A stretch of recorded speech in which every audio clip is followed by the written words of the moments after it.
I'm Lawrence Barretto. This is the Everything F1 podcast, driven by the fans, for the fans. The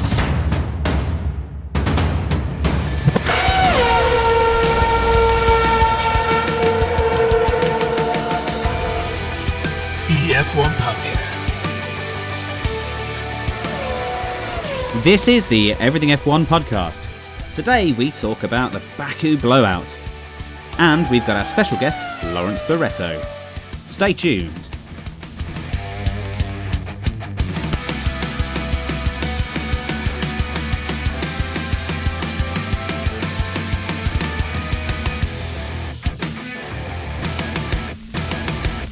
Hello and welcome to the Everything F1 podcast. With me, James Tiller. Alongside me today with the Everything F1 team, we've got Coops and Spunge. How you doing, Coops? You okay? Yeah, not bad. Working away. How's about yourself? I'm very good, thank you very much. How about you, Sponge? You all right? All good, thank you. Loving the sun. Brilliant, yeah, it's nice to have sunny weather. And alongside us today, we've got a very special guest, Lawrence Barretto. Hi, Lawrence, how are you? Hello, chaps. I'm good, thank you. Like Sponge, I'm delighted that the weather's good. Not quite as warm as it was in Baku, but good nonetheless. So, Lawrence, for our casual fans who might not know exactly who you are, can you give us kind of a three-line introduction to what it is you do and why it is that we might want to speak to you today? Well, I could give you a three-line introduction of who I am. Whether or not you want to speak to me or not, I guess the listeners are going to have to decide. I'm F1.com senior writer and I'm a presenter for Formula One across their social channels, Formula One TV and Formula1.com, and I'm also a reporter for Channel 4 as of this year. Wow. I travel around the world following Formula One, mostly talking about them and writing about them. And you've made us all jealous instantly that you'd have to do that. That's where we aim to be, and it's nice to watch you from the sidelines and kind of just dream of maybe one day in the future, maybe being in the paddock with you. We are available on all social medias, Twitter, Instagram, YouTube, Facebook, and our handle is @joinef1. And don't forget our website as well, www.everythingf1.com.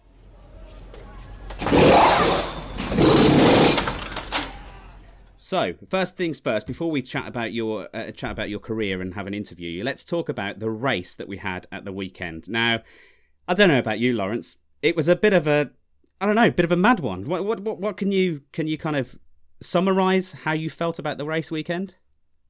I think that the race itself, we joked about it when we got there because I think Baku's normally been one of two things. It's been super exciting or there hasn't been much action throughout. And I think that although we had a few instances in this race, it didn't really come alive until that red flag towards the end and that 2-lap shootout that I think Formula One bosses are hoping will be replicated in the new sprint qualifying format that's going to be introduced later this year. But it was a great Grand Prix with a great result. It kept things exciting for the title race. You know, misery for Max, misery for Lewis. You know, it doesn't happen very often for Lewis that he makes a mistake. Yeah. And a great podium with, you know, so many stories. You know, Checo finally getting on top of that Red Bull. Sebastian finally back on the podium, so he's not done yet, and Gasly, who's been strong all year, really. I would argue actually that he's probably been the strongest driver of them all if you think about machinery and what he's getting out of it. So it was a real good feel-good podium after what I felt was a great weekend. Yeah, absolutely agree. Coops, did you want to add anything to that? What were your opinions on the race weekend? Yeah, well, pretty similar to what Lawrence has said. I mean, I quite enjoyed the race before the crash. I mean, it was one of those... It was brewing for something, you know. I felt everyone was relatively close. You know, you had the top three pretty close together. It was just, it was ready for something, whether it be a dive bomb, somebody just going a wee bit wide. But then, of course, Lance Stroll in a Pirelli tyre decided to change that. But yeah, it was grabbing my attention before the accident, and it certainly grabbed it after the accident. Absolutely. Sponge, have you got anything to add to that? I think it's pretty much sums it up, really, wasn't it? It was an interesting race. There was always, I think, Crofty and the rest of the boys. I think Paul di Resta kept saying, you know, this is just waiting for a safety car. I actually found it quite funny that they were saying Lance Stroll is holding out for a safety car, and then he was the one who caused the safety car. So unfortunately for him, but yeah, it was a good race. Enjoyed it. Another Azerbaijan Boster. Brilliant. Okay, well, let's break down some of the things that Lawrence did obviously mention. First of all, we can't start anywhere else other than the Mexican himself, Sergio Perez, the winner of the race. Had a fantastic race, did exactly what he was supposed to do. We didn't expect him to be the winner because Max was holding out for a long time, and obviously we had a blowout. But Sergio Perez, as I say, was there all the race, and he did exactly what he's been hired to do. Don't you think? We'll go to you first, Lawrence. I think that this was the first weekend where Red Bull will feel that Checo was the right signing for them. He's been growing steadily from race to race. He's been pretty tough on himself, and has been working hard to get on top of that car. But this was a weekend where he kind of broke through. Baku is a circuit that he's been very, very successful at. He's had 2 podiums coming into that event. He could have had a third had he not clashed with Esteban Ocon, and I can't remember which year that was. And there was a real feeling actually inside the Perez camp that he could have another strong weekend. I remember talking to some of his close team the night before, and they were feeling pretty good about things, even though qualifying didn't go his way. In the race, I thought he should have been leading the race anyway. If Red Bull hadn't, had a slow stop with him, he would have been leading the race by that point. And who knows what would have happened, thereafter. So I don't think this race was gifted to him. It was just that, maybe it just came back to him because he had the bad luck at the start, and it came back to him at the end. Yeah, absolutely. And like I say, he was doing exactly what the team wanted him to do. He was controlling, kind of keeping Hamilton behind as well from the race restart after Stroll. So he was on form for that race. So, have you got anything to add, Coops? For Perez, I mean, the best thing to say is he said to everybody, give him 5 races to get used to Red Bull. Then you hit the 6th race and he wins it. So, yeah, he knew what he was doing. It was, for once, a race, the luck in a race went to someone other than Hamilton. It was at the second race, is at Imola, where he slid off the track, and then there was a big accident, which meant he actually didn't lose as much time as he should have done. Perez's car lasted till about 50 metres past the start-finish straight, and then they had to park it. So, but yeah, Perez done exactly what he's supposed to do. I've said it ever since there was a chance that he could have went to Red Bull, that he's what's been missing since Ricciardo left. And I've said it in other podcasts that we've done, he doesn't have that pressure of Helmut Marko breathing over the top of him. He'll go in and do his thing. And this is him showing why he should be there, and probably showing why he should be there after 2021. Yes, obviously he's only got a 1-year contract at the moment, but if he continues to perform, and if Red Bull continue to be at the top of the constructors table, there's absolutely no reason why they won't keep him. Lawrence, we'll go straight back to you. Do you know anything about this kind of future contract at the moment, or is that just completely off the table at the moment until they see what happens?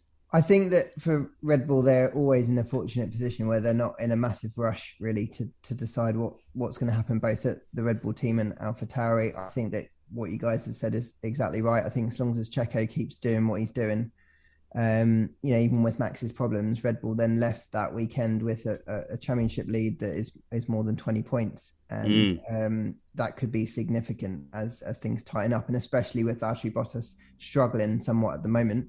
That Checo is consistently scoring, and then scoring big when Max isn't scoring big is, like you said, exactly what they want. I think that Checo will stay at the team if he keeps delivering like this going forward. But we are only in race 6, aren't we? And this is supposed to be a 23 race calendar, and we don't know what will happen with the likes of Yuki Tsunoda.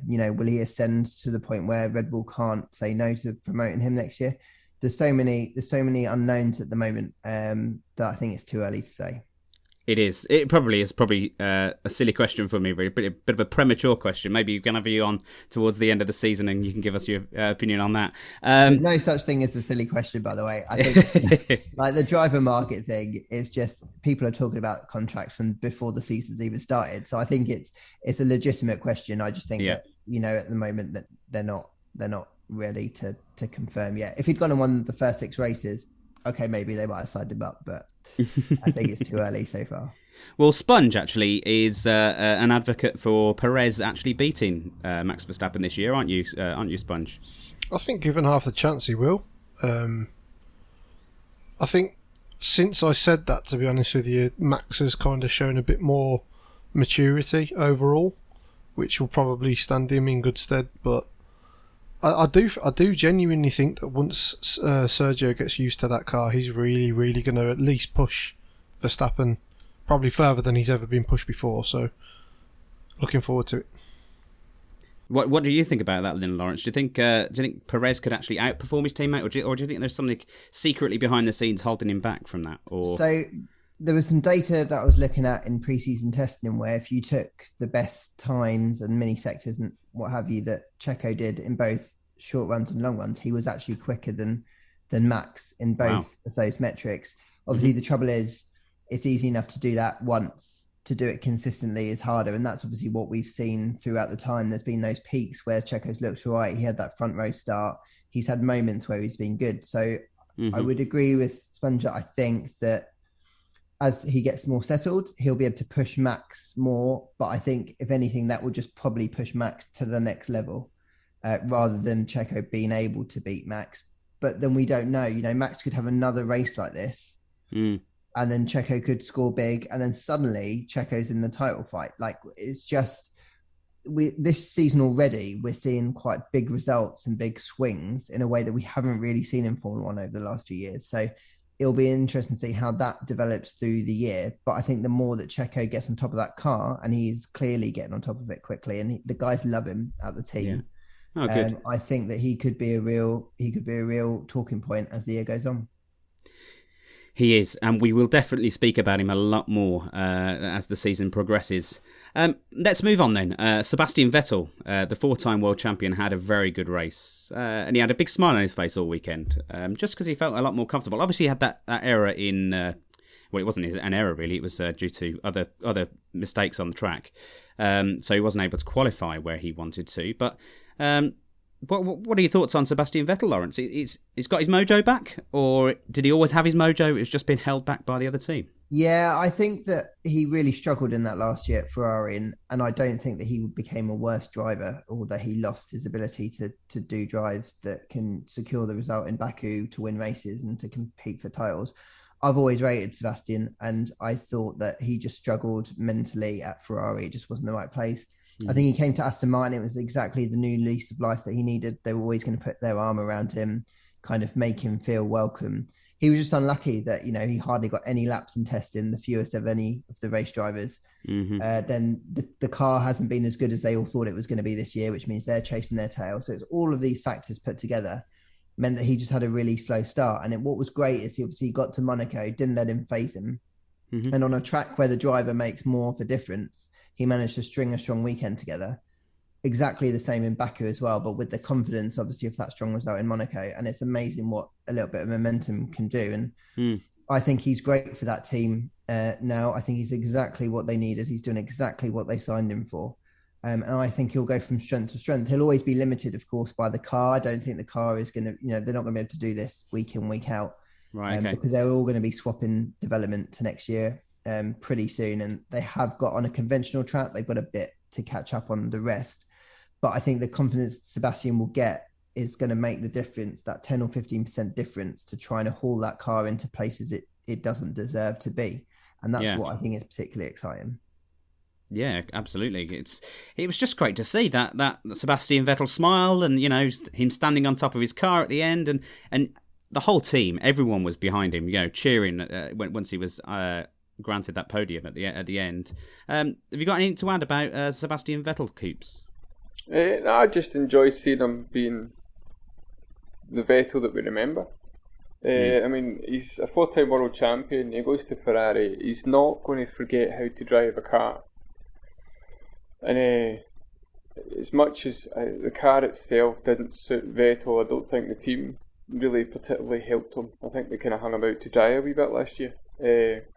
But yeah, it's great. He's in a team that's liked. I think he's got a relationship with the Stroll family anyway, as far as I understand. And they've finally got an understandable. I think they knew what the problem was with the Aston Martin, with the low rate car and the change in regulations. I think it was just finding, getting that under control, and last 2 races has got himself a decent position. As Lawrence says, I'm not sure how France is going to suit the Aston Martin. It's certainly going to suit the Mercedes better than this track, but so that might translate to Aston Martin, it might not. But it's good to see that he's happy. Certainly deserves where he was, and should have been in the top 10 shootout. God knows where he would have positioned his car if he got in there. He could have won it. He certainly could have been mixing it up at the top sooner. Certainly. Well, let's move on to the third place person then, Pierre Gasly. Another blinding race. He put the car exactly where it needed it to be, didn't he? We'll go to you, Spunge, on this one. Did you enjoy watching Pierre? His car around the track. Yeah, I was quite happy for them, to be honest with you. I think we covered this on our last podcast, and we said that they really needed, as a team, and both drivers as well, they really needed a good weekend this weekend. Mm-hmm. A lot of people have been tipping them to be right up there as the front runners of the midfield, and they hadn't really kind of delivered until now. And I think this weekend, the whole weekend really was quite strong, and then Gasly's topped it off with a third place. Obviously with a little bit of fortune, but you have to hope for that kind of fortune, don't you? As a midfield runner. At the end of the day, we used to say it with Red Bull. They were there to capitalise. So yeah, well done to them. I think that'll give them all a world of confidence and help them kick on for the rest of the season. Lawrence, do you want to add anything about the AlphaTauri of Pierre Gasly? Yeah, so I think their boss, Franz Tost, has been saying for years that they want to finish P5 in the Constructors' Championship, and they haven't really got the resource to compete with the other midfield teams, your McLarens, your Aston Martins, your Alpines. But I think that operationally, they're among the best in the business. I think they've built a car this year that can compete, and if they can consistently get the best out of it, like they did in Baku, there's no reason why they can't fight for that P5. I think Gasly was strong from the minute he got into the car in FP1. He was consistently quick through practice into qualifying, didn't make mistakes, made the most of it in the race, in the right place at the right time on a track where he knows opportunities can come up. And he looked as excited for that podium as he has done for every other podium that he's got, because he properly loves it. He loves Formula One. He loves what's happening right now. He loves that team, and they seem to be getting on so well together. He seems to be able to drive that car in a way that I don't think he could do maybe at Red Bull when he had that chance there. And so he's just reveling in the fact that he doesn't know what his future holds at the moment. So if he can just keep doing the best that he can do, hopefully opportunities will kind of open up in the future. Yeah, exactly. I mean, there've been hints and rumours, again, silly season, saying Alpine have probably gone the on his case, obviously being a Frenchman, and wanting some French skill. Is there any weight to that rumour? Do you know? I think that Pierre Gasly at Alpine would make a lot of sense. Like you said, a French driver in a French team. But the problem for him is that Esteban Ocon is upped his game massively this year. And, consistency probably would be good from this year into next year. And he's doing nothing really to suggest that Alpine won't continue to build a team potentially around him in the future. And then Fernando has upped his game in the last couple of races. It's been pretty strong all year in the race. It's just qualifying that he's been a bit weaker, but he made some improvements in Baku. And if both of those are operating at a good level, there's no real need for Alpine to shake things up, at least for next year. So then it's up to Red Bull really to decide whether they want to give Pierre another year at AlphaTauri. I mean, he's doing little wrong really. So if they want that team to be successful, obviously not as successful as Red Bull, but successful, then keeping him for another year alongside Yuki, who I'm sure is learning from him hugely. And if he pushes the team forward, if Pierre pushes the team forward, Yuki's going to benefit from that. So it would make a lot of sense, but I'm not really sure what other avenues Pierre can take that will kind of take him to the next step in his career. I think the biggest worry I have for Gasly is he's a really talented driver in a situation where he's got not a lot of opportunities. It kind of happens occasionally. You see that with good young drivers that come in Formula One over the years, and they come in at a time where things are relatively stable. You know, the McLarens aren't going to take him unless something really bad happens to Ricciardo. I mean, he'll still get another year. McLaren aren't the type to sack drivers. They're not Red Bull in that sense. Red Bull, they kind of talked about it last year. That I think Christian Horner made the comment last year that he knows why he's not being looked at for Red Bull again. So made kind of comments that there was other things other than just a poor performance. You know, where else is he going to go? I mean, AlphaTauri, the way that car is this year to Alpine, is it a step up, really? I don't know, but... And as Lawrence has said, and we've said again in the podcast before, against my opinion of last year, Ocon's a lot better than this year than he has been. So it's a worry for guys because he is a very talented young driver, and you could end up not being in Formula 1 through really no fault of his own. He's going to do everything he needs to do, but there might just not be an opportunity, and he might be stuck round about the kind of midfield area. You know, Ferrari aren't going to get rid of their two drivers. I think their two drivers are going to stay there for a long time. Well, let's talk about Pierre Gasly's teammate Yuki. He obviously had that. Shut up. There was that outburst on the on the radio when they were telling him kind of push, go on Yuki, and he's like, "I'm trying, shut up." He needs to rein it in. It's not the first time he said issues. Do you know what? I actually quite like it. You know, it's his personality. Plus, he's in the middle of a race. All the adrenaline's pumping. They're trying to give him instructions. He's probably trying to concentrate. He's like, just shut up. It's not his first language as well. We've got to remember that. Yeah, but he knows what shut up is, Tuller. Come on, he knows what he's saying. There's 18 other drivers that have a decent kind of decorum on the radio. Mazepin being one that, from what we've heard, isn't the best either. But come on. Stop trying to play the devil's advocate here. No, I like Yuki. Have you had many conversations with Yuki, Lawrence? Yeah, I really like Yuki. I think if I was more into gaming, particularly shooting style gaming, then I'd have more to talk to Yuki about than I currently do. Okay. But yeah, it's a difficult one with the team radio because I kind of take your point about he's in the middle of a race, the adrenaline's flowing. You can snap, but then at the same time, if he continuously does this, it can't be great for his engineers who are basically just trying to help him. So, but then he's so young that we've got to keep remembering that he'll grow into this, he'll mature over time, and he will eventually stop doing this. He just wants to win. This is the thing that I think with Yuki that he probably needs to try and get on top of is that every time he gets in the car, he can't win. And so he just needs to rein it back a little bit and then just try and get the best of what he can on that day and then maybe really push in certain times. But like I say again, he's a young driver and we're just seeing him learn internationally, like on a world feed. So probably shouldn't be too harsh on him. And I think that Baku weekend was super important for him because he got those points in his first race and actually that just put the pressure onto him. And then he started making all of the little mistakes that, to be fair, Francis was expecting him to do because he's a rookie. He's only had 2 years of international racing experience.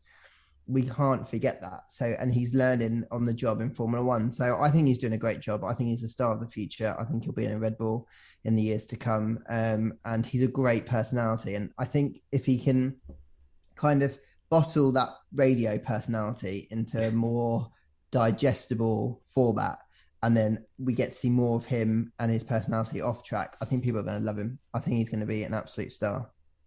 Oh, I completely agree with you. As you say, we were watching the first race, and he just absolutely came out he came out with I'm trying to think of a metaphor here. He came out with his full gloves on, and he was ready to fight, and he performed really well. I think he was asked at his first race. It was either what you expected from the race or what you expected for qualifying, and you came out and said, no, I'm going to win, or I'm going for pole, and you're like, all right, okay, it's your first race, and you're in AlphaTauri, and okay, go for it. I think it was Martin Brundle that said that. It's like, gotta love it. It's a good attitude to have, though, isn't it? Yeah, I think that ambition is great in Formula One, and I think that if he wasn't that hungry, he wouldn't have got to where he's got to as quickly as he has done. But I think that the approach you take in Formula 3 and Formula 2 in the feeder series to Formula 1 is got to be very different to Formula One, but he'll only learn that by competing week in, week out. And we've only 6 races into this season, and I've already seen how different he is, how much more mature he is. He's got a way to go, but you can see that he's learning week in, week out, and effectively that's all Red Bull can ask from him. I think did AlphaTauri move him to, was it Italy for this weekend? They were like, you're coming over next Thursday. So just before Baku, he moved fully to Italy to be near the factory, in a way that Lando Norris moved closer to Woking, and Carlos has just moved to Italy so he can be close to Ferrari. So it's a very sensible thing to do, because he'll just find he's going into the factory day in, day out now. He's getting to know the guys much better. He'll work will absorb him much more, and I think that will have a positive impact on him. I'd heard that he wasn't happy because he was in the gym twice a day and he was tired all the time. He hates physical training. He openly says he hates training. He finds it dull. He finds it boring. So he'd much rather be playing computer games than doing the physical training. He sounds a bit like me, but I'm massively overweight too. I shouldn't say that, should I? I shouldn't put myself down. I should be confident. No, yeah, right. We all agree with you. All right, we'll go over to Spunge then. Should we talk about tyres, Spunge? Because obviously tyres played a big role in the race this weekend.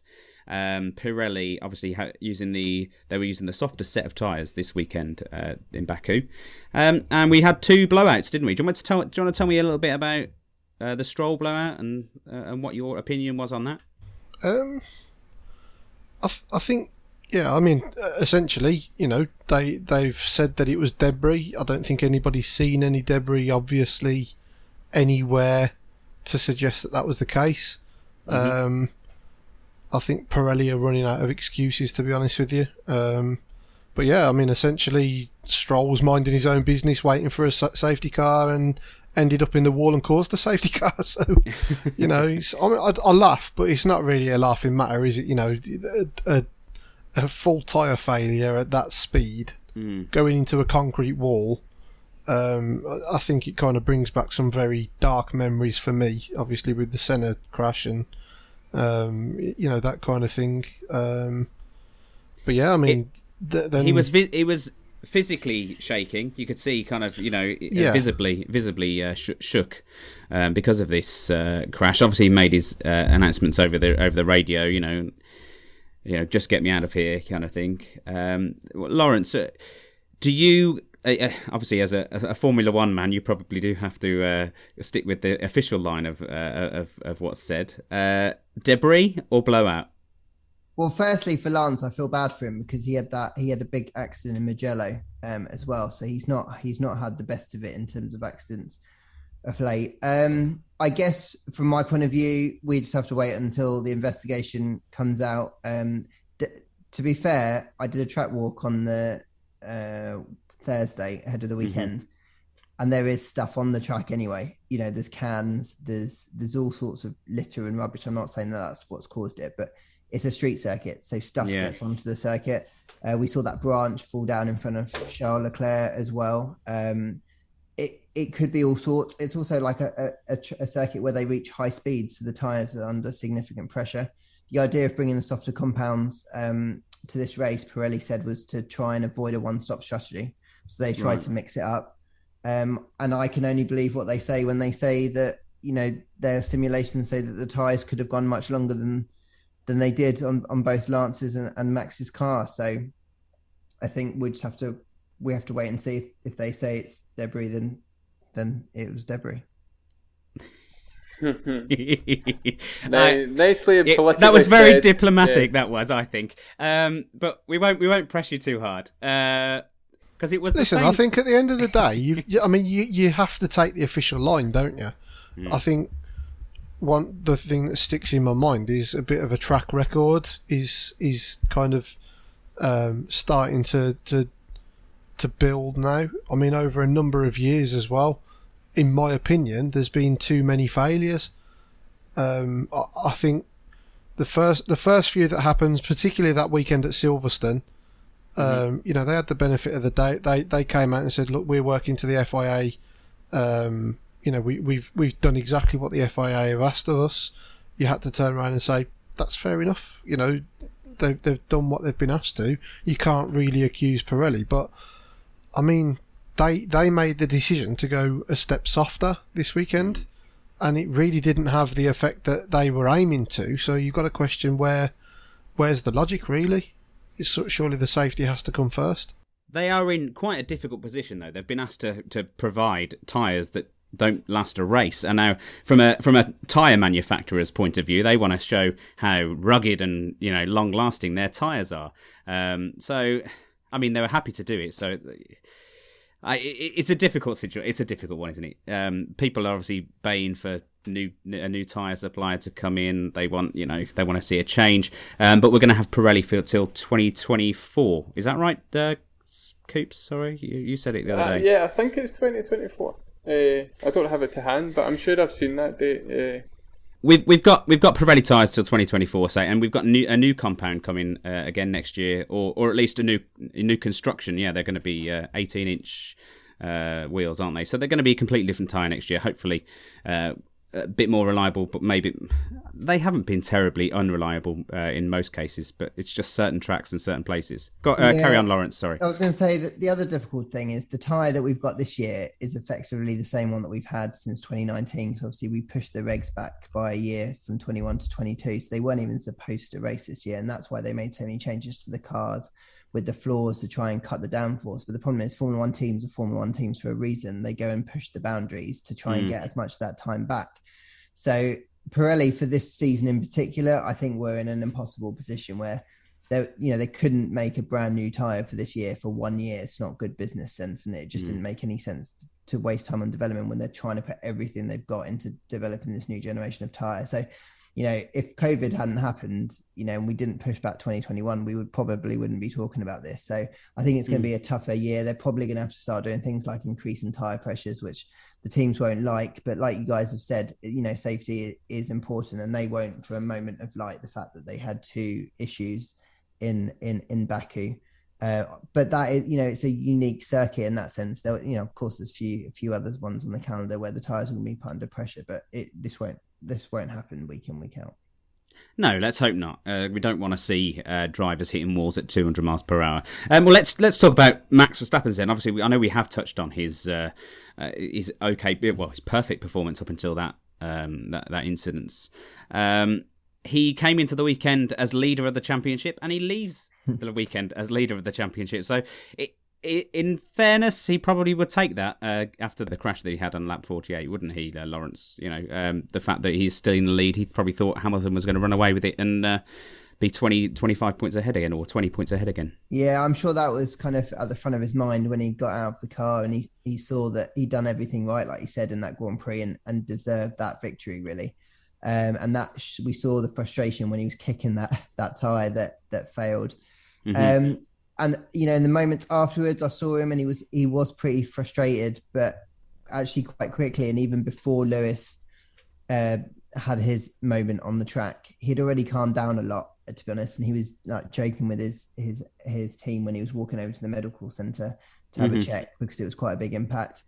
And then by the time he spoke to me in the TV pen, he was very pragmatic about it. And I think that's one thing that's really impressed me this year, is he's just much more mature, Max. I think he gets that he's in it for the long fight, and he can't win every race, a little bit like what we were talking about with Yuki. And I think that, yeah, of course it would have softened the blow when Lewis went out and that he kept the championship lead. But if anything, he's probably still frustrated because he could have, like you said, led the championship by a significant amount. And we are heading to a trio of circuits where Red Bull are going to struggle, I think.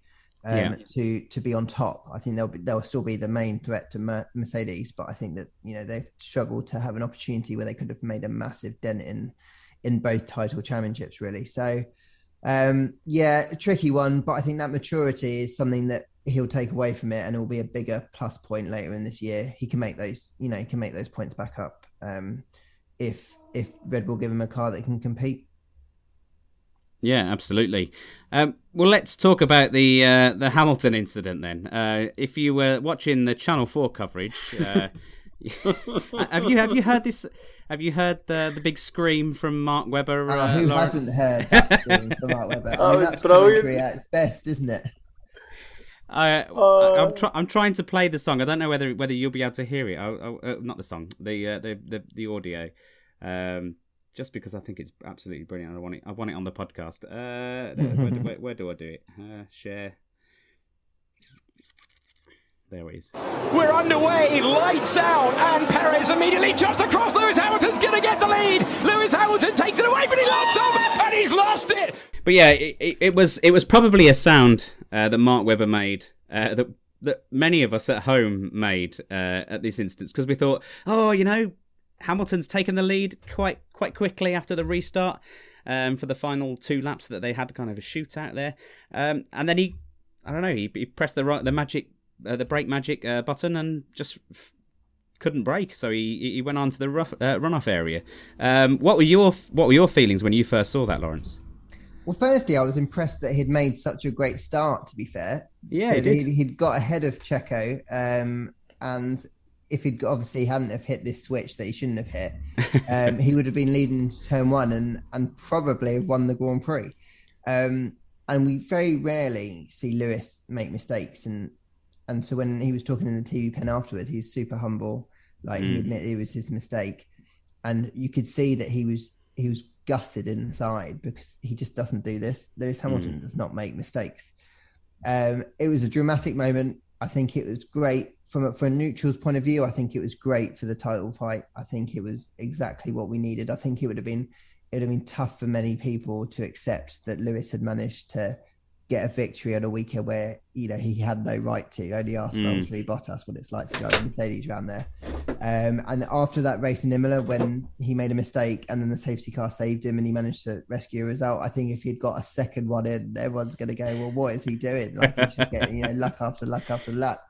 So I think it was an interesting moment, and I think that I'm interested to see how he'll fight back in France. He's fortunate that that's a circuit where Mercedes should be pretty strong. Yeah, it is. As you say, he doesn't make mistakes, does he, Coops? It's a very rare circumstance that this happens. We were just, I guess, fortunate as neutrals. Well, we try and be as neutral as possible as neutrals. That it happened, because obviously we thought Max was going to be leaving the weekend with a meteor advantage over Lewis Hamilton, but it didn't happen. Yeah, I was out my chair when I saw it. I was screaming at it, and that way you look at it for a second going, Hamilton just made a mistake. All right. And you actually, to be honest, I didn't think it was a mistake. I thought there was a mechanical issue, because as Lawrence has touched on, he doesn't do it. He doesn't. But then if you look back, as much as he won last year, he might not have made mistakes, but Mercedes did last year. Bringing him into, was it Russia, where they told him he could do his practice starts and he got his 2 5-second penalties. It was the team that said to come into the pit lane during the Italian Grand Prix when the pit lane was closed. So, I mean, and then of course 2019 Mercedes German Grand Prix. The less said about that, the better. But yeah, it was good for the championship. It's a bizarre one to be able to hit a button that pretty much turns off your rear brakes.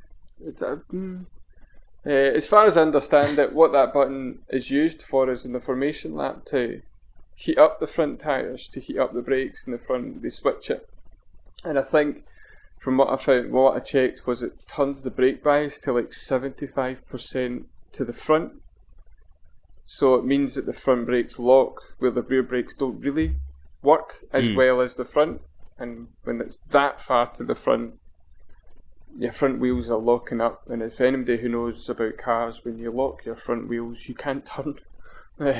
So, yeah.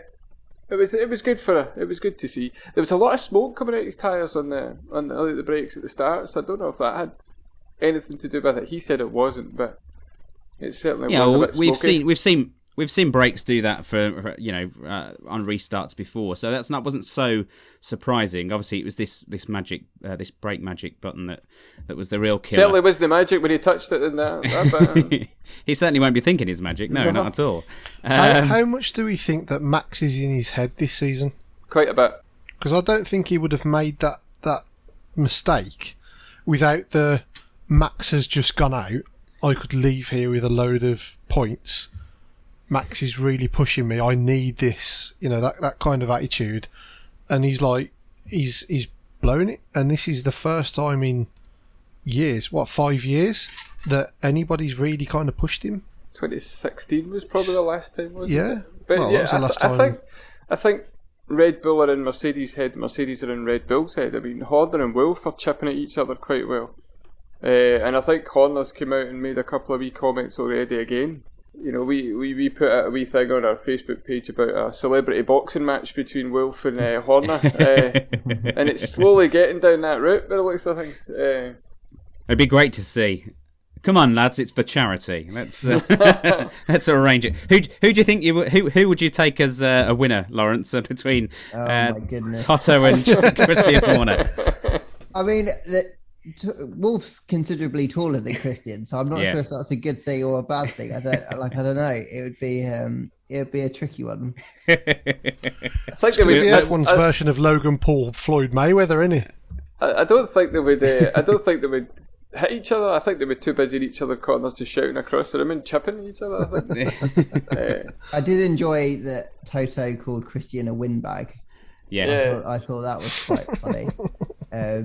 I think that their little spat or their war of words or whatever you want to call it off track is like a real nice side story to what's going on track, and it shows how much it means to both of them to try and win this championship. And I think we've had so many years now when Mercedes have been so far ahead, and you guys touched upon it earlier that Lewis hasn't really had that much of a challenge. Mercedes haven't really. Like the Ferrari one never properly materialized. So it is interesting to see how they react with Red Bull consistently pushing them. And this is sport. This is what we want to see. And when tension is created, people crack, people make mistakes. Everyone's human. So I think all we're seeing now is a proper championship fight and the results of that. We are. That's right, and it's great to watch. The 7-time champion saying, "I'm not playing mind games," then instantly playing mind games over in the next interview. It's you know what? It just adds to the fun factor for us hardcore fans that watch every interview and kind of see. You said you weren't playing mind games, but actually you just see it. It's just fun. It's obviously happening between the team principals, and it's nice to see it, and it's great to see it between the drivers as well. Long may it continue. The fact that he said I'm not playing mind games means he's playing mind games. It's just how it works. But maybe he's just trying to show that he's unflappable. But we clearly see this weekend he wasn't completely unflappable. Let's move on anyway. Let's talk about the Papaya team. I've got the T-shirt on today. Lando Norris performed well. I mean, probably had a bit of a troublesome kind of qualifying and maybe start to the race. He wasn't performing to his 100%, but then he still dragged that car towards the end of the race into a great position, actually. He was it fifth?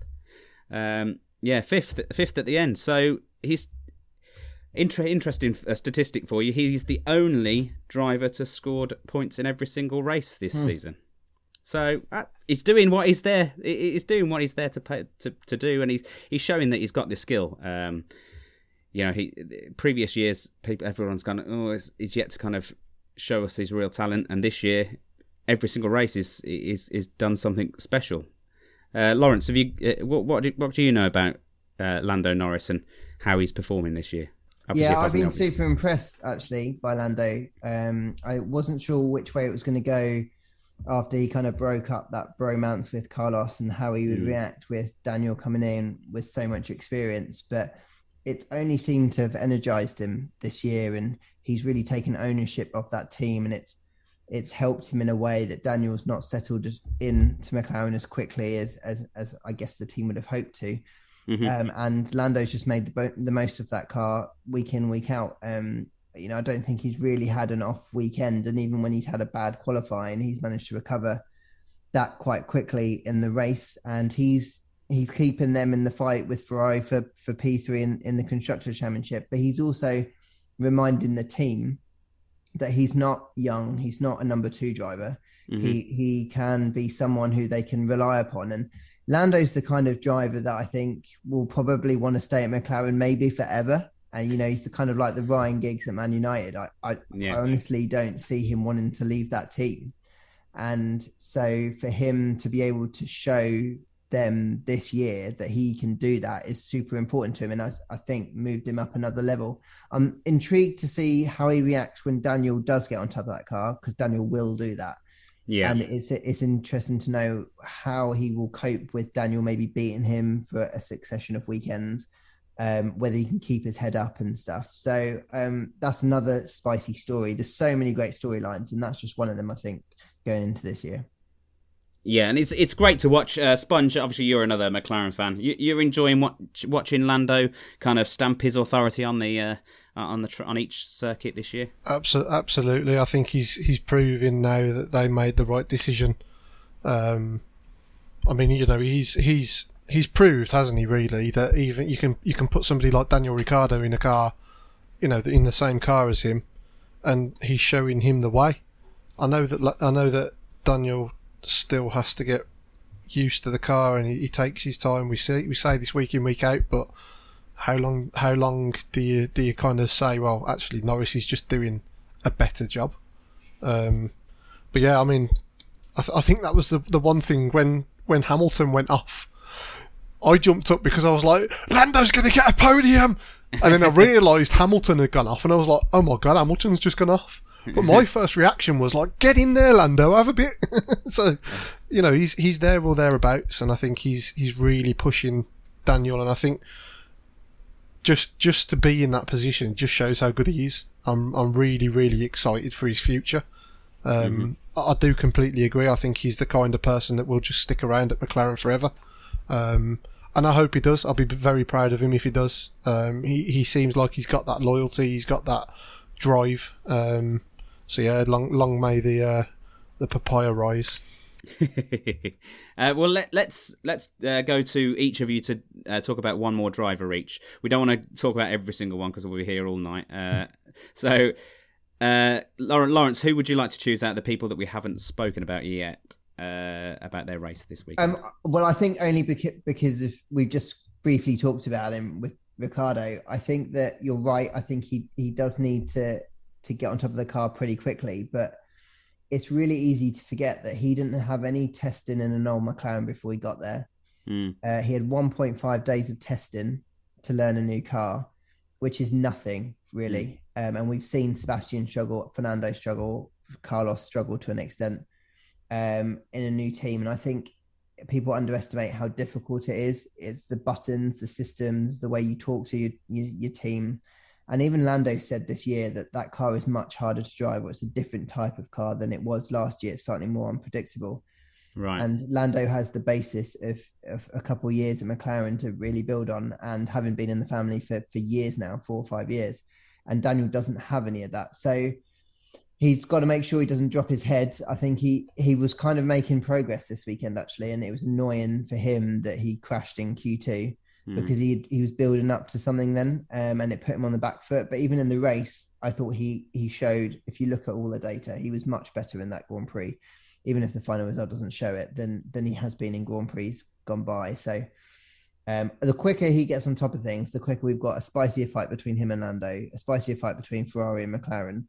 And we're going to start getting those weekends where Daniel just pulls out some magic like he did and got a couple of podiums for Renault last year. So yeah, I'm intrigued to see how quickly he can get on top of it, but I'm almost certain it'll be soon.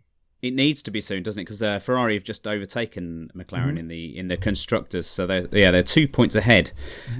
So McLaren do need him to up his game. As you say, he will, because you know he has proven that he can do that over the seasons he's just recently gone. It just needs to happen a bit sharpish now, because points are becoming very valuable. Not that they're never not valuable, if that makes sense. Okay, Coops, who do you want to speak about? Fernando Alonso. Okay, go for it. He finished 6th in the Alpine. He had a good race. It was the two lap sprint race at the end. Basically, that's Alonso territory. That, you know.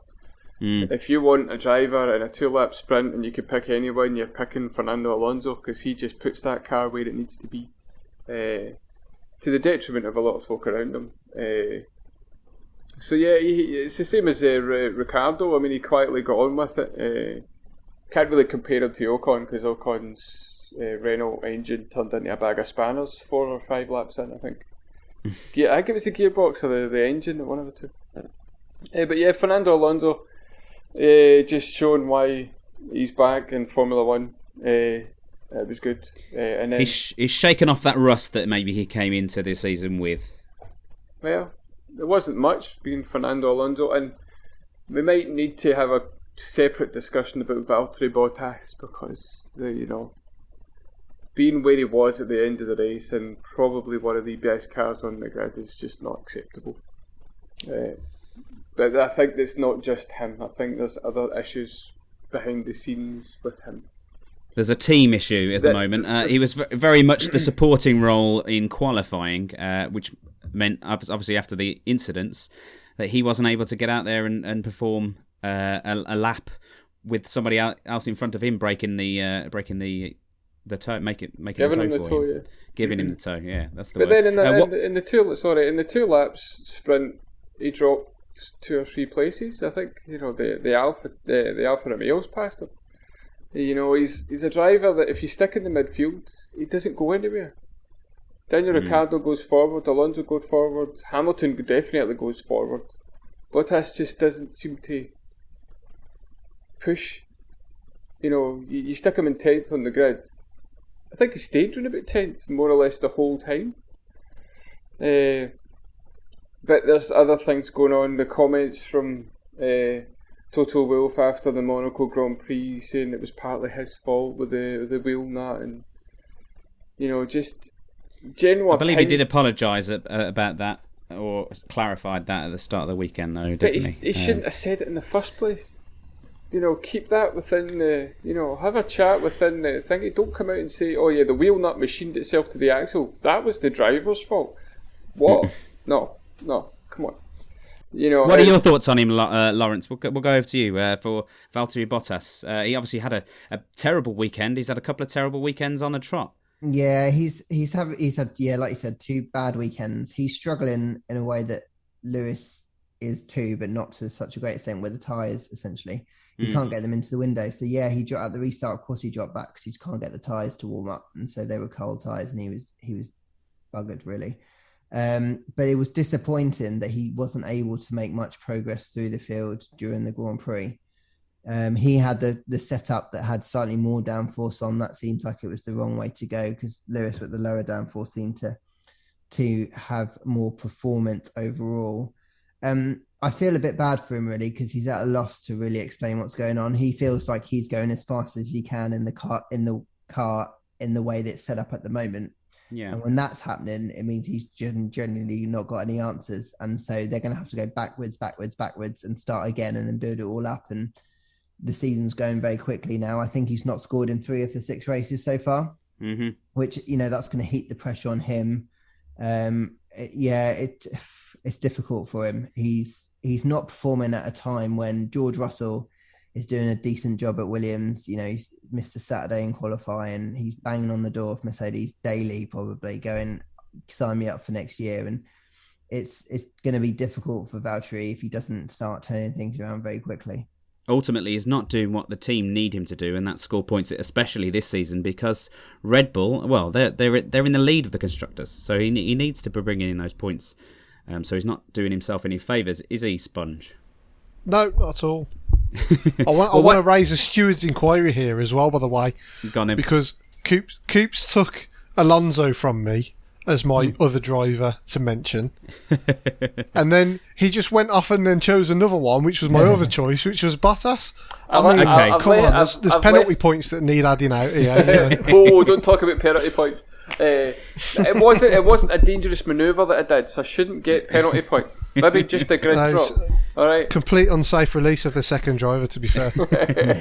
Go on then. There's got to be another driver that you could talk about, Sponge. I think the only other one that I wanted to point out was Leclerc again, because I think the maturity for his age, the quality of his driving, the fact that he just keeps his head down, he doesn't say anything. He seems like, Lawrence will be able to shine a light, more personable light on this, but he just seems the most genuine, humble nicest kid that you could probably hope to meet, and he's living a dream. You know, he's living a dream kind of the opposite way to Danny Rick. You know, Danny Rick's kind of, you know, he's all smiles all over you know, all over Instagram all the time and everything. And Charles just seems to be, you know, he's living that dream, and he's quietly going about his business, putting that Ferrari again in places that it shouldn't be. I think this weekend was another example. Yeah, I completely agree. I think he's super humble. I think he's a great character. In Monaco, even though he had such a difficult weekend on that Sunday, he stayed late, congratulated Carlos after his podium, was signing autographs all the way out, you know, on his push bike on the way home. He, you know, chatted to fans every time I saw him in and near them. Loves being at Ferrari, thinks, you know, it's a great team for him to be there. Mm-hmm. He's making the most of a car this year that probably suits him a little bit better. He's not been scared by Carlos coming in. If anything, they're working very well together. And you kind of said it, Sponge. He's out driving that car. He's getting results in it that, you know, that car doesn't really deserve. He benefited from the tow, and that's why he got pole. But, you know, he would have still been in the top four with or without that tow. And what he's done this year has been pretty special. And I think it probably just reminds Ferrari that's why they signed him up to that massive long-term contract. I think, yes, they're going to be very happy seeing him perform in the way he is, and Carlos to a massive extent as well. What were you going to say, Coops? Sorry. We were talking earlier about Lando staying at McLaren for more or less the whole of his career. That's Ferrari and Leclerc. I could see that being a career partnership. You know, I don't see where Lando would fit in at another team, you know, given his personality and stuff. I think they two marry together, and exactly the same for Leclerc. I mean, yes, he was at Sauber/Alfa Romeo for a year, but still as a Ferrari driver, I think Leclerc and Ferrari just work. I don't see. You couldn't fit in, like, if you go down the F1 2021 route or whatever. Like, if you play the career mode and 5 years down the line Leclerc signs for Mercedes, it just would seem weird. You know, I think it's just a perfect fit, and they're going the right way. They're quietly they've sucked up last year, you know, dealt with it, took it on the chin, and they've made some really good decisions. And yeah, it looks like it's. I think the two of them could stay there for the rest of their careers, to be honest. Yeah, maybe. Let's talk about something that Leclerc said in the race. Actually, he was surprised when Max Verstappen went off. And he raised the point that the safety car didn't come out immediately. I don't want to talk about this forever because I know we're getting on here in the podcast. But what were your thoughts on that, Lawrence? It was a late call, wasn't it, for the safety car? Is Michael Massey up to the job? He's made a few mistakes like this, and it's a safety concern, which is obviously the main. Yeah, I think for Charles, it's a fair thing to raise in the driver's briefing, which I'm sure he will do in France, to have a chat about it. I don't know. I think Michael kind of got thrown into this job. And so it's still quite early days, and we're so used to Charlie White and have done it for so many years, and with all of that experience, I don't think he's doing a bad job. I think it's like a football referee. Not everyone's going to be happy with the decisions that they make. I know that this particular topic is on safety. I don't think he'll be making any decisions that, you know, threatens anyone's safety. He's not there to make a great show. Like, he's there because he's responsible for everything that happens on that racetrack. So if something bad happens, it's down to him. And so he obviously doesn't want anything to go wrong. But I'm sure they'll talk about it. Hopefully they'll learn from it. I personally didn't think it was anything too bad. Okay, fine. It took a little bit longer than some might feel that it should have been. But when you actually narrow it down, it's still a very short space of time to be making a decision when you've got lots of things going on in your head. You've probably got lots of team bosses and team managers talking to you. You've probably got a lot to kind of digest that. Yeah. I don't know. Yeah, I don't know about that one. Okay, we won't push you then.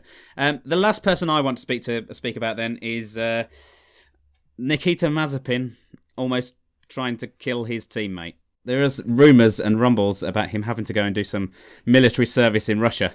I can sort that, and I can kill that off right now. Okay, go on then. Right, he will not get his master's or his degree or something unless he does a year's military service. He's not been asked to go and do it. He's just been told to finish his schooling, he has to finish his year's military service. So it's not going to be an immediate thing that's going to take him away from this season? Unless he wants his degree or whatever it is, he has to go and do a year's military service. So no. Okay, but not going to happen. Let's talk about that. Obviously, Mick Schumacher was closing in on him at a very high speed, and he flicks the car. Flicks to the right. Flicks to the right as a defensive, a very, very late defensive move, and obviously, rightfully so. Mick Schumacher was furious. Was much said about that after the race, Lawrence?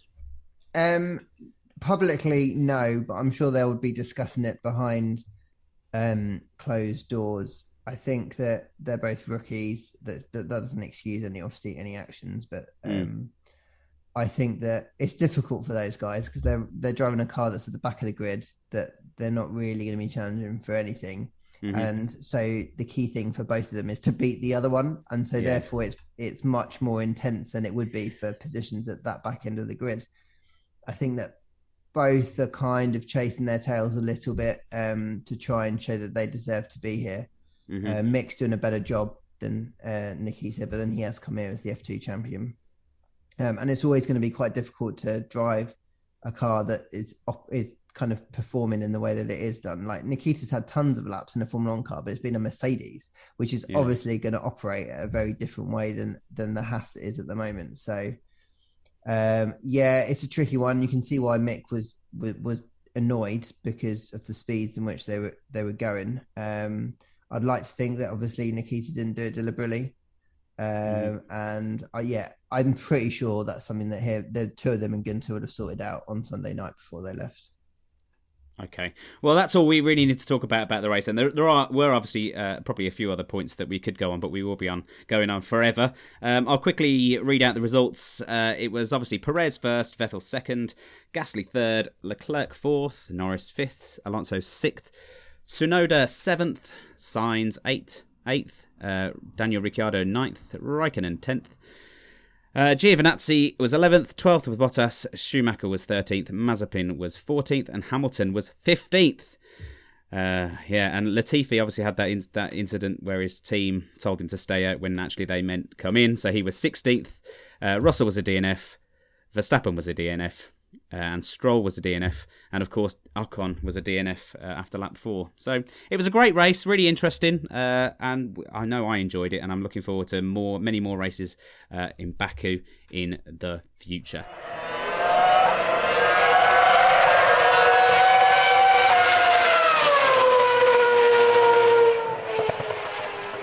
So, we've got our guest here, Lawrence Barretto. He is the Formula 1 writer, journalist, F1 journalist. He's worked for BBC, he's worked for Channel 4 now this year. That's correct, isn't it? You've worked for BBC previously. Yeah. So, how did you get into this role, Lawrence? What did you do that got you spotted within the world of F1? Pretty simply, I did a journalism degree at Bournemouth. Got my first job at Sport Magazine, writing about Formula 1 there. I interviewed Lewis, Jensen, Michael one-to-one. Worked there for about 3 years, and then got a job at the BBC working on their live text commentaries. But then I tried to do all sorts there just to kind of spread my experience. So I did the Olympics, I did Wimbledon, I did all sorts really. And then Autosport offered me a job to travel the world, and that's really what I wanted to do. So at the BBC, I did the British Grand Prix, but I was doing the rest of it from the office. Right, okay. And they were looking for a reporter, so I took that job and I did all the races for 3 years with them. And then F1 said that they were creating a department and wanted to boost their written content, so I went there and kind of has evolved this role from writing to doing more broadcasting, which is what I'd like to do in the future. Fundamentally, I do this job to because I love interviewing. Like the interviewing element is my favorite part of the job. I like talking to people. Yeah. So we've just evolved this role into something where I just do a bit of everything now. And then Channel 4, we've added that to kind of what I do at Formula 1 this year. So yeah, many jobs for me. That's good. No, and you've got yourself a podcast as well that you do with a few of the other journalists, which I listen to sporadically. Yeah, that's it. Yeah, Chris Medland and Nate Saunders. We started the podcast called The Paddock during lockdown, just because we hadn't seen each other for months, and it was a good idea. It was a good chance to chat about the same sort of stuff we'd talk in the pub about, and it's just become a thing really.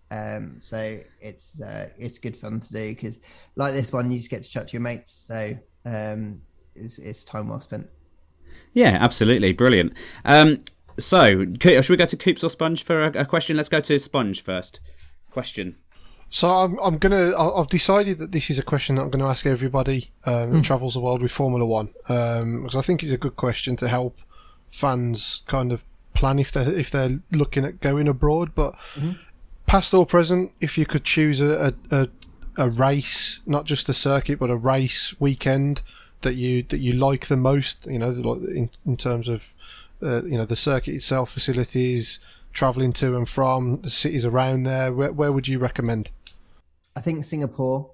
I think because it's a city race, so you can turn it into a holiday, where you go to Singapore and you can do Malaysia, Thailand, Vietnam, Cambodia, whatever you want around it. But the race itself is brilliant. It's a night race, so it looks cool.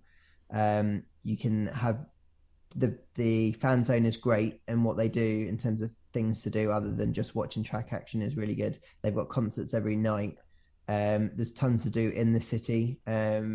So it's a proper event really. And viewing spots, you can sit in a grandstand, you can maybe watch it from a balcony in a hotel, go to one of the bars on the top of the Marina Bay Sands Hotel.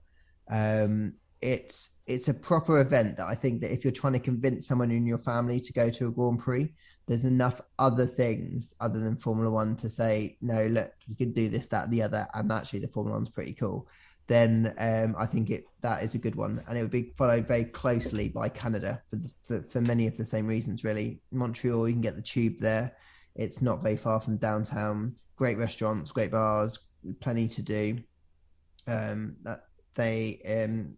The track itself is brilliant. The fan zone's really good. There's tons of spots that you could sit at the circuit and enjoy it. So those are the two that I would definitely recommend. I love Canada. It's a great track, and we've had some really great races as well in the past. Coops, question for Lawrence. In any kind of part of your career, what was one piece that you did or interview you did that you're particularly proud of, that you quite liked? So when I went to Valencia to interview Michael, so it would have been in his first year at Mercedes. Okay. And I hadn't done much with him before. That was a one-to-one interview. I hadn't done much with him before other than like group sessions or the scrum type sessions or media tables. So I hadn't had like a time to just do some, like what you tend to do is have some small talk with the guy or girl that you're interviewing beforehand, and then you obviously go into the bit where it's all on record. And I went in, and I remember the first thing he did was ask me if I wanted a drink, and I said, yeah, I'll have a cup of tea. And he actually went and made the cup of tea himself. Oh wow. And brought it back and made himself one, and then we chatted for 5-10 minutes about running, because he just asked me like he asked me a bit about myself basically, and he was doing I think a marathon or a half marathon or something at the time, so we were chatting about that. And then I remember the PR came over and said, oh look, like you're running out of time, but you haven't actually asked any questions for your interview. And Michael was like, oh no, it's fine, like we'll just start from in a minute once we finish talking about this. And so it was a real insight into what kind of guy he was. So when I grew up, the first race I watched was the 1994 Australian Grand Prix, so what a great one to start with, but watching with my dad. And so I became a Schumacher fan, and my friends all supported Damon Hill, so it was very cool for me to meet the guy that had got me into Formula One. But also I was fortunate I got to him at a point in his career where he'd probably mellowed a bit anyway, but I was fortunate that I got to meet him, and he was actually just such a nice guy who wanted to talk to me. And I didn't at any point tell him I was a fan or anything like that. I just had a chat to him and was, like I would chat to anyone, and then just did my job for the on record bit as I would do. So that will probably stand out as one of the best things that I've ever done in journalism across the board, really. And was an experience that kind of probably acted as a foundation for every other interview that I've done to this day. And just in the way you approach talking to someone, what you're trying to get out of it, and to enjoy it, essentially.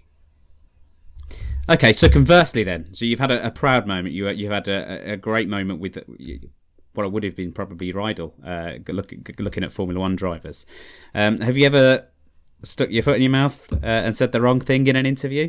Have you ever had anybody kind of bite back and say, "Hang on, you can't ask that question"? Yeah, I've done plenty of difficult interviews. The difficult thing that we do sometimes is when I'm doing TV interviews straight after an FP2, and you might talk to all 20. It's very hard to follow an FP2 session and know exactly what every single person has done, and then be able to ask them about it. And really early on with Kimi, if you don't phrase the question right with Kimi, he will have some fun with you and he'll bite back. Right. But I learned the hard way that he wasn't nasty or anything about it, but it just made me think, I just need to find a different way to like take notes during a race to just make sure that I'm on top of this as best as I can. But the thing is, actually, ironically, the more you do it and the more they get to know you, they fundamentally know you're good at your job. So if you say something wrong, they're not going to do you over because they know you're human. But the hardest person I've ever had to interview is in motorsport is Bernie Ecclestone. Oh yes, because you just needed hundreds of questions because his answers were like 1, 2, 3, 4 words, and he enjoyed watching you squirm. He enjoyed making you like putting you under pressure because that was entertainment for him. He would only do media because it's entertaining for him, so he had to get some fun out of it. So I remember the first time I interviewed him, I'd run out of questions within like 2 minutes. I was like, well, I can't possibly end the interview now. So then you're just trying to come up with stuff to talk about and try and build more on what he says and stuff. So that was a massive learning experience as well, just in terms of like prep and research and just learning to be able to respond to anything really. Always have a question ready to go. So if you could choose one of the seasons that you have been a journalist for or journalist during, that you've enjoyed from kind of start to finish, what would be the best season for you as a journalist to cover? Oh, that's really hard. Sorry. Part of me wants to say 2015 because it was the first year that I covered Formula One, so like it's special to me for that. But I think probably in terms of excitement, it was 2016 because I'm lucky that through COVID I've been able to go to the Grand Prix and to be able to see things happen, but a lot of my colleagues obviously haven't for reasons of trying to keep the numbers in the paddock down. And we were talking the other day about one of the best things about being there is being there in the moment when big events happen. So whether that was when Nico and Lewis collided in Barcelona, and being in the same room as both of them at the same time and just feeling that tension. You can't buy that. You can't tell someone else that and they understand it in the way that you did because you were there. And I think it's moments like that. There were so many of them that year as it built and it built and it built and it built that I think that has probably got to be the most exciting season because for me, most of the seasons that I've covered full time anyway, Lewis has been pretty dominant, so I haven't really had that excitement. I didn't get to cover, say, like 2007 or 2008, which would have been mega, or even 2009 when no one would have seen that coming and stuff. So for me, I think probably 2016. One that I just kind of thought of there is you've been able to be in the Formula One paddock during COVID. Have you seen anything that you think will probably stay post-COVID? That they've brought in because of COVID, or any changes that you think that, is it just going to revert back to the way it was once they're allowed to revert it back, or do you think there'll be some?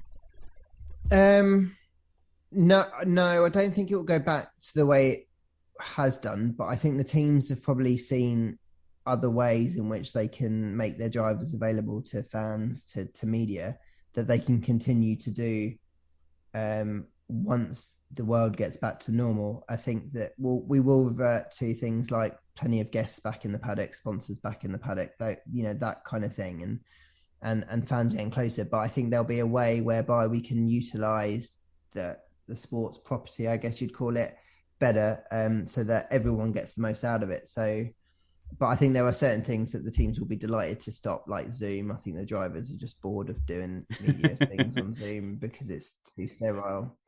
You know, they don't get any vibe off the people that they're talking to. And I think while they probably initially thought, oh, this is great, I think very quickly they realised it wasn't very good. I think that the way that the paddock operates has become much more efficient in COVID times, so I think they'll just scale it up, and so it will operate in a much better way.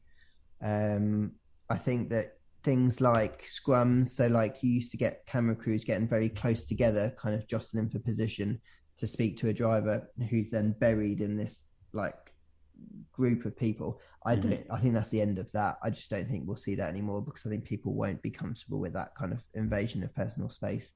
So I think certain things like that will probably change, but other things like a packed grid in Monaco, for example, that's going to happen, isn't it? So yeah, I think it will change a little bit, but you know, not massively. Does that mean that Britain are going to be like at the forefront because everybody's going to need to queue? Yeah, I guess so, and it should be very efficient, shouldn't it? Yeah. We are world champions already. Let's have it. Martin Brundle at the front of everyone. I can't wait for Silverstone, because I think Silverstone's going to wait. It's going to feel the closest that we've had to a proper Grand Prix event. You know, and I mean event in terms of atmosphere, and everyone who should be there being there for a long time. So, and sprint qualifying races as well. Yeah, exactly that. Yeah. I can't wait to see how that works out. Well, hopefully it'll work out. I have my reservations, but then I'm a purist. I don't like the gimmicky side of it, and I can't get the gimmick part out of my head for it. But, you know, we'll see. I'll give it its due. I've got a couple of questions. I asked a couple of friends actually that I'm with, and they I've got a couple of questions from them that I want to fire across to you. From Carl King. Carl King is from the Monkey Seat podcast, so he wanted me to ask you: does Räikkönen getting a point really make him a winner as of yesterday's winners and losers? Should he just retire? It's quite a barbed question, I think. Have you been giving Räikkönen points in your articles recently? Well, firstly, thanks very much for reading Winners and Losers. It's nice to know that someone is reading it. I think that Kimi has actually driven really well this year. I don't know why everyone's giving him such a hard time. Like, he's been he's been like around 11th, 12th, 13th in all the races this year, apart from when he collided and smashed into the back of Antonio in Portugal. I think he's been pretty mega. The thing that Kimi is great at is developing a car, and so Alfa Romeo are massively benefiting from having Kimi at the team. Right. They need to change a few things, and he'll be scoring points consistently again. I don't think he's done yet, and also I think Formula One's all about personalities, and Kimi, even though he doesn't say much, I think he's a massive personality, and I honestly don't think he's like stopping another driver at this point in time from getting into Formula One. I think it'd be different if like there was a queue of 5 or 6 drivers and Kimi was just sat at a seat and wasn't maybe operating at a high level.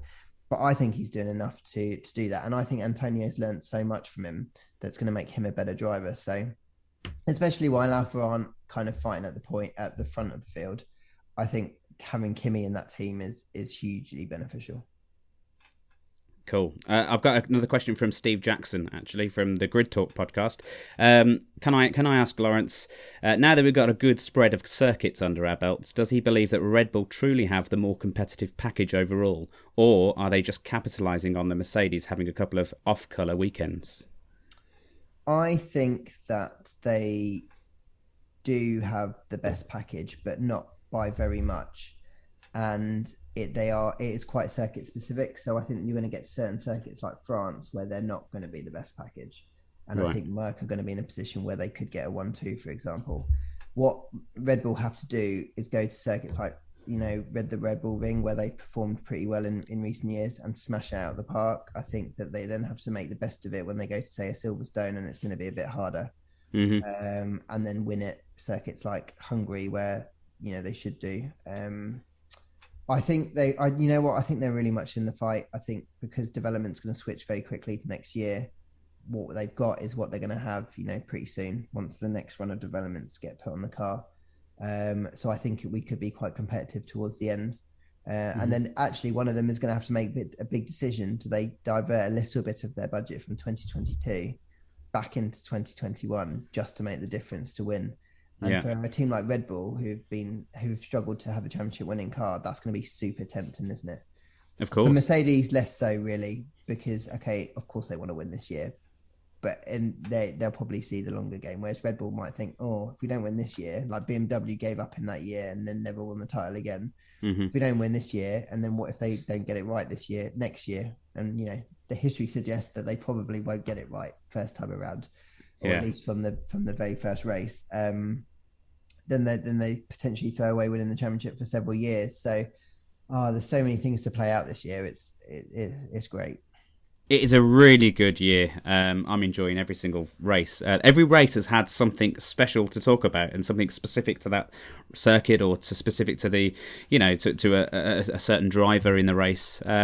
Is this, obviously you talked about 2016 being your favourite. Is this kind of different to last year, reporting on it? Because obviously you have got that extra bit of spice to talk about. Are you seeing lots of more kind of comments on social media as well, and kind of people getting? Are you hearing the buzz yourself for this season? Yeah, I think there's definitely an increased interest from people talking about Formula One who wouldn't ordinarily do so. Anecdotally, you can see the newspapers are covering Formula One much more than they would do. Mm-hmm. I think that the way you would see Formula One reported on general news sites is different. I think people are loving the fact that not only is someone else challenging Mercedes, you've got a great tit-for-tat battle with Lewis and Max and Christian and Toto, and I think that this is arguably the most exciting one that I've covered so far. It's just disappointing that we're in COVID times, so that the rest of the way that a Grand Prix would work in normal times, the fans seeing a driver celebrating to an empty race circuit it's really hard to see. Of course they've got their guys in Parc Fermé, and of course they're going to be happy then, but we saw the Indy 500 when Helio Castroneves jumped up onto the catch fence in front of all the fans. That was great, yeah.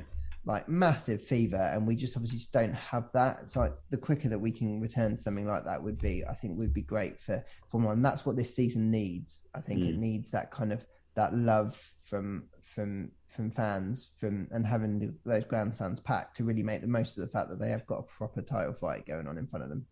Could we see Lewis Hamilton climbing some kind of netting Silverstone if he gets to win the race? Sure he has done it, yeah.